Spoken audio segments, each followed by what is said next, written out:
বেক্সিমকো গ্রুপের পোশাক খাতের 16টি কোম্পানির মালিকানা বিক্রি করে দেবে সরকার। এছাড়া এই গ্রুপ সংশ্লিষ্ট বেশ কিছু কোম্পানি বন্ধ করে দেওয়া হবে। বেক্সিমকো ফার্মাসিউটিক্যালস সহ লাভজনক কোম্পানিগুলো চালু থাকবে। অন্তর্বর্তী সরকারের উদ্যোগে গঠিত 11 সদস্য বিশিষ্ট উপদেষ্টা কমিটির সভায় এই সিদ্ধান্ত হয়েছে। সরকারি তথ্য অনুযায়ী ছোট বড় জানা অজানা মিলিয়ে বেক্সিমকো গ্রুপের কোম্পানির সংখ্যা 169। এর মধ্যে পোশাক খাতের কোম্পানির সংখ্যা 32, যেগুলো উৎপাদনে রয়েছে। এই 32টি কোম্পানির মধ্যে 16টির মালিকানা বিক্রির সিদ্ধান্ত হয়েছে। এর বাইরে বেক্সিমকো গ্রুপের যেসব প্রতিষ্ঠান লোকসানে চলছে সেগুলোর কর্মকর্তা কর্মচারীদের 3 মাসের বেতন ভাতা পরিশোধের পর বন্ধ করে দেওয়া হবে। গত 28 নভেম্বর 11 সদস্য বিশিষ্ট উপদেষ্টা কমিটির সভায় বেক্সিমকো গ্রুপের বিভিন্ন কোম্পানির বিষয়ে এসব সিদ্ধান্ত হয়েছে। এর আগে গত 24 নভেম্বর বেক্সিমকো শিল্প পার্কের প্রতিষ্ঠানগুলোর শ্রম ও ব্যবসা পরিস্থিতি পর্যালোচনা বিষয়ক উপদেষ্টা কমিটি গঠন করে।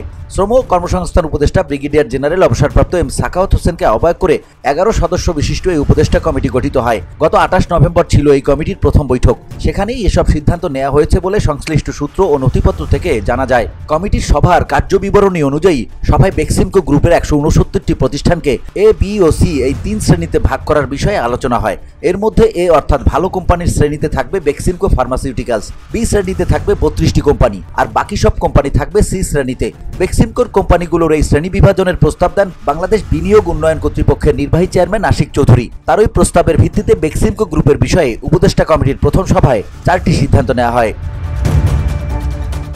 VOD Bangla news desk.